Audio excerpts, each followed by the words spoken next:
Hello, Gravitrons. I'm more gravity. Let's play chess. So this game I won a few minutes ago, and it was accurate. My opponent and I were even for quite a few moves. I'm glad that I spotted some good opportunities and was able to cash in until all the way to my opponent resigned. King's pawn opening, I had the black pieces. After bishop c4, bishop c4, I like playing c5 here to make it, if there's gonna be an imbalance, I want it to be a dynamic imbalance as black. And the pawn on c5 ahead of the knight when the knight moves to c6 is a strength for black.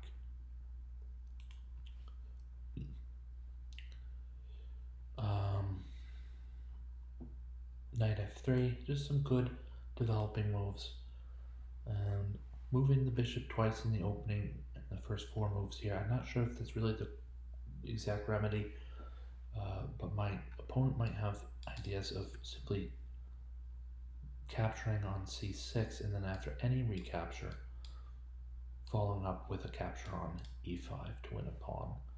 It might not work out because after that variation, after bishop takes c6, say I play some h6 or something, bishop takes c6, b takes c6, knight takes e5, queen to e7, and I think this knight is, for its own safety, best to travel back to f3, where we find queen takes e4, check, and a variety of ways to cover up the check, including with the queen or stepping out of the way or however. But the pawn is not lost here for black. So I'm fine with that. I'm also fine with not having to go through that particular variation. I played d6, simply and calmly strengthening the center, especially the e5 square, allowing any exchange on c6 to be played out by black capturing with the b pawn and towards the center, and that's fine. And also now my light squared bishop is free to exert his influence on the game, possibly a pin by way of bishop g4, or possibly just a solid placement on e6 without necessarily directly threatening a pin or anything else. It's 2 good placements for this bishop. Or if I don't want to double pawns on the c file, bishop d7 is playable as well. Kingside castles, and the pin, as I said, this might occur. I'm going to continue to play against this pin. I mean, black's only threat here is really just doubled pawns on the f-file. There's nothing crazier than that. And it would be a queenless doubled pawns on the f-file most likely as well. So I go through with that. And these double pawns on the f-file on their own are not the end of the, so that's not the end for white, but we'll see in a few minutes that if you link one set of pawn weaknesses to maybe another set of pawn weakness or another pawn weakness, then the entire structure starts to lose cohesiveness, and that can be very serious. And then again, in some situations, of course, doubled pawns on their own are pretty darn bad. Not here. The king can move to h1 if somehow the g-file becomes free, or maybe there's a rook lift involved and there's a check on the g-file. The king just goes to h1 and then might counter the rook with rook to g1. Well, whatever it is, this is definitely not the end of the world for white. In fact, maybe white stands slightly better for his double pawn to help his double pawn.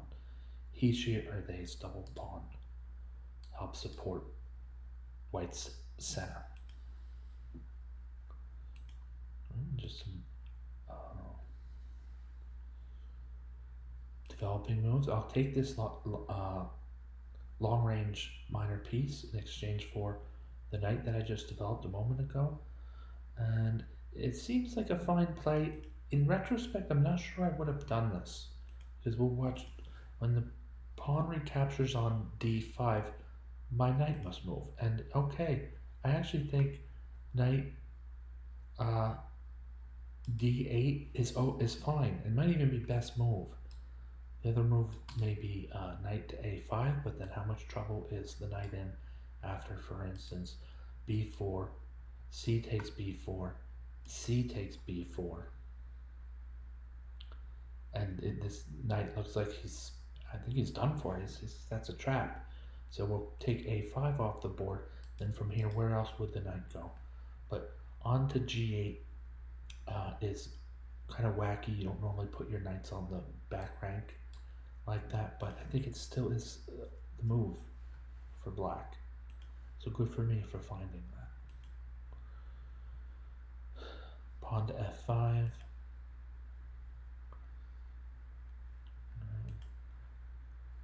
Build this pawn chain that if it's gonna block some of my black, or some of, if it's gonna block some of black's dark squared bishops, let's make it offensive.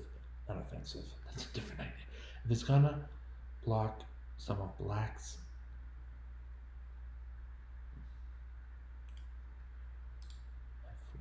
if this is gonna block black's own dark squared bishop, we're gonna make it so that it is also a nuisance to white's dark squared bishop.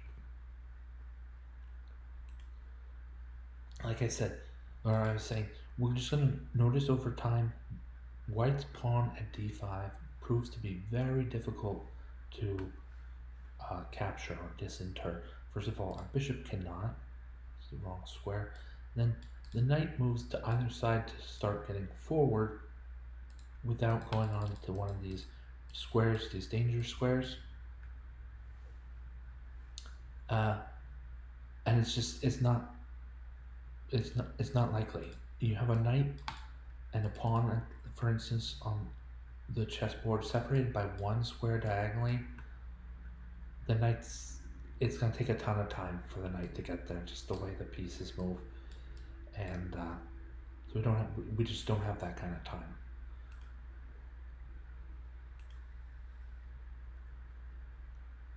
Now, rook to b8,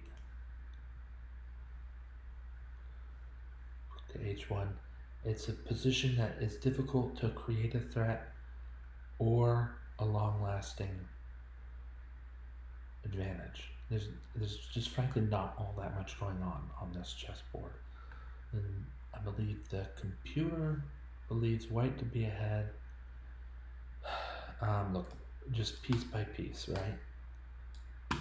White's knight on a5 is superior. White's bishop on d2 is superior. White's rooks and black's rooks about the same, and white's king a little bit more actively posted. We're not worried really right now about king safety, but maybe there's a slight advantage to white for having the king on g2. And then in terms of clock, my opponent is 1 minute and 12 seconds faster than me so far. He, she, or they have spent 55 seconds where I have spent 2 minutes and 7 seconds. So significant lead on the clock.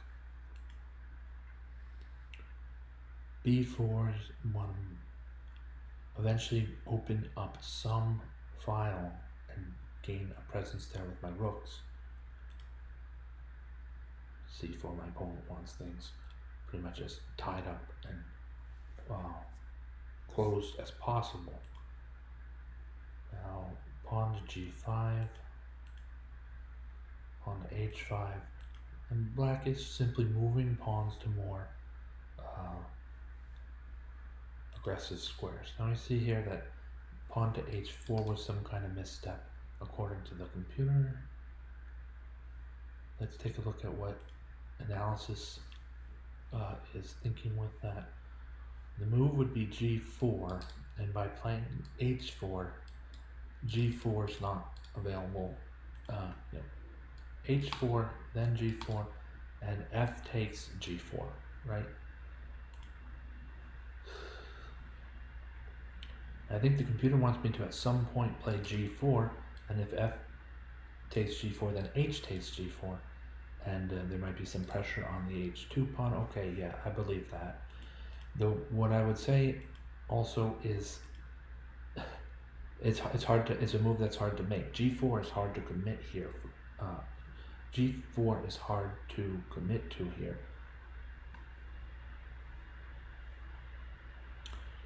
Because it breaks up white's only weakness. I go to G4 and white gets to dump the F pawn onto the G file. I'm not really gung-ho about that.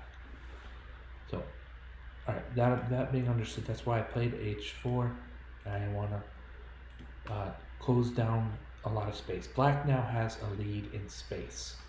I could play H3 and have even more of a lead in space, but it's something about that doesn't sit right with me, given the nature of black's pawn chain and only bishop. I don't like the pawn there on h3. For instance, yeah, it's not clear that it's actually in that much danger either. So I'm not sure. It didn't seem right to me. Instead, I played king g7, activating my king. Important, even in a dull position, you can activate your king. Sometimes that's exactly when to activate your kings, when the position is pretty darn dull.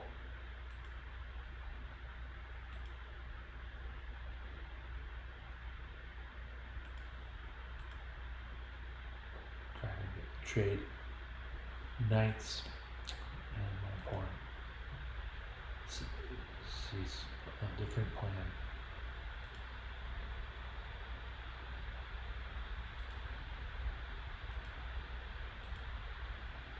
Okay, so eventually black gets this.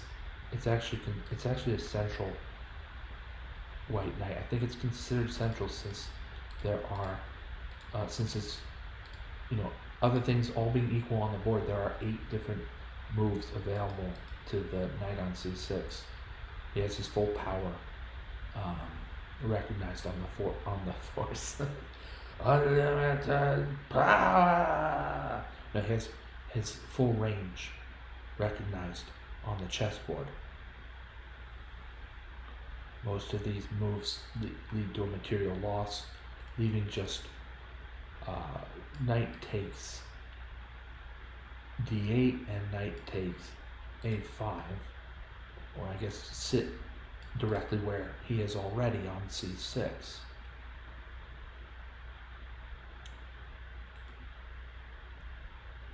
This swap, I don't know if it's good for black. This is more within what I understand. Oh, by the way, I noticed that for a while now, I might have mentioned this before, white has double pawns on F and D file, both the F and D file. The pawns on the F file are horribly weak. Very, very weak, easy to pick off. And not only that, they're not the only two who are made weak by whenever G takes F3. I think was a move that was played. But the pawn on H3 is also alone, isolated, and weak. Now compare that, let's go back to the double bumps. Let's compare these 3 pawns to these 3 pawns. On the D file, the D3 pawn is supported by the king. It can be supported again in a moment's notice by the rook. Not that it really matters, because it's supporting c4 and c4 is supporting d5, then attacks along the d file, that not going to happen. It's on the opposite color from black's only bishop. It's on the opposite color square from black's only bishop. And maybe this is a little bit excessive analysis, considering that the pawn on d6, that the black's pawn on d6, there's not going to be any attack along the d file. But if you'll humor me for a second, let's say that pawn were on h8, where pawns can never be. This pawn structure and this pawn structure both include doubled pawns but they are worlds away from each other. These guys here are really lousy, and these three on d3, c4, and d5 are strong, quite strong. Right, back to the game we had. Rook to b8, just to improve my worst piece, pretty much. The rook on a8 is not important to black. Guarding the a7 pawn is not a priority. There's always, bishop b6 if something should arise. But still, just the rook doesn't need to be there. So on the b file, he needs to be there. And so rook to b8 improves black's least valuable piece. Least valuable, did I say most valuable? Improves black's least valuable piece. This is the type of move you look for in positions that are slow due to huge pawn chains or otherwise not that much mobility. Neither side has great mobility right now. So we want to improve our mobility. It's a place where maybe black can improve. Pawn to a4. Like I said, my opponent wants this locked all the way from start to finish, and I see why. There's gonna be no way to break through, and we'll make some sort of strange draw, or more likely, I'll run out of time when we're just shuffling pieces, and my opponent will not. Fortunately, after a4, black has the surprising move b3 check. King back, and now to trade bishops here is right on. This is exactly the move when black to trade bishops here, when almost all his pawns, this one accepted, almost all his pawns are on dark squares. That, because otherwise these pawns will be impediments to mobility and targets for my opponent's bishop.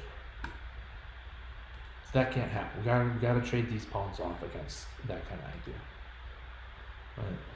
Bishop takes d2, rook takes d2, rook to b4, threatening to win a pawn, and then after rook to c1, black sees an attack, captures on a4. It's not the absolute best move, but it's not all that bad either.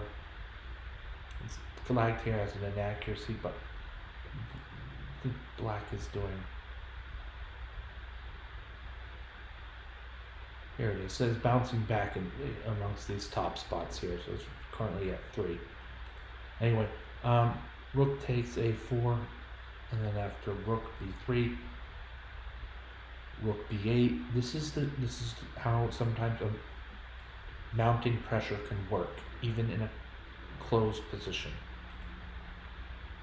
Rook back to e1, and while still guarding the b3 pawn, I move to b6 to get ready for rook at b to a6. It's important to do it this way, is if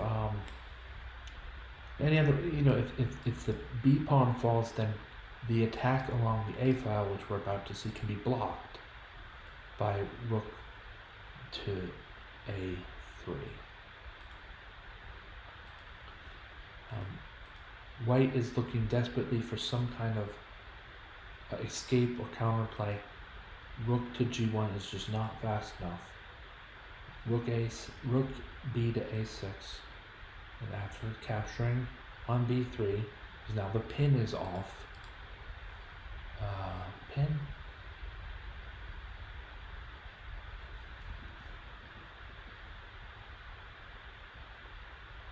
No, I don't know why I said pin.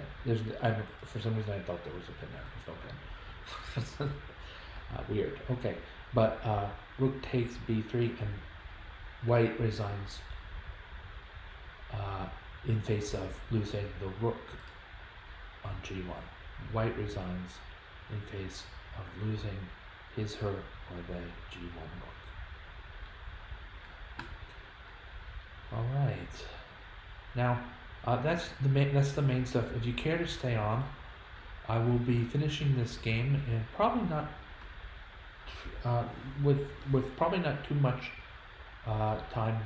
It won't take me too much time to finish this game. Given that I'll have an extra rook.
Okay, let's try that again.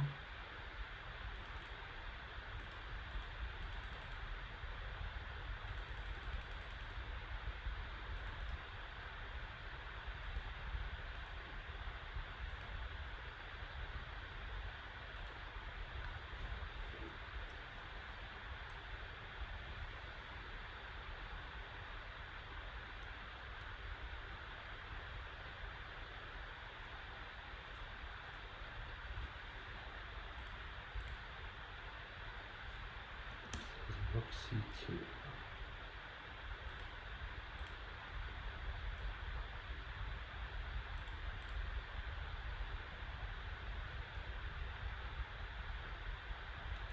Okay.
display while it's calculating.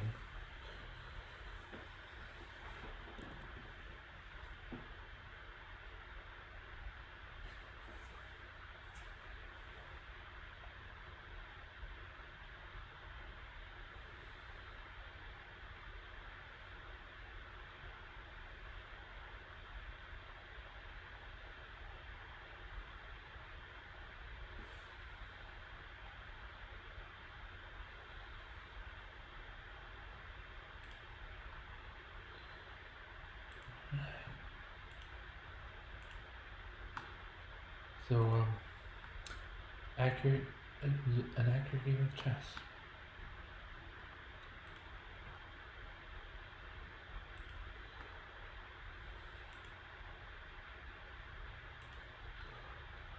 Book the real game, the actual game, and some of these.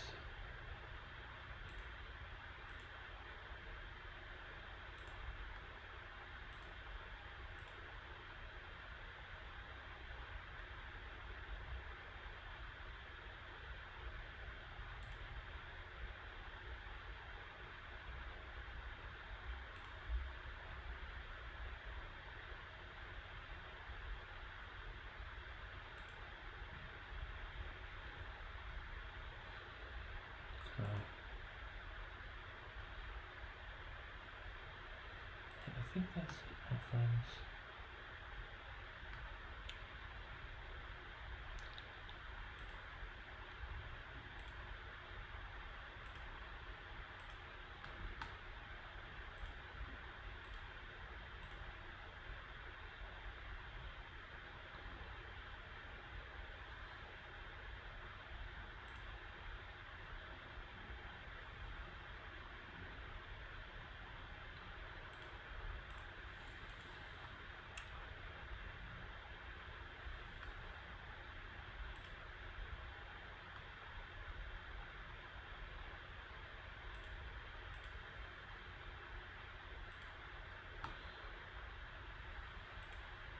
Alright.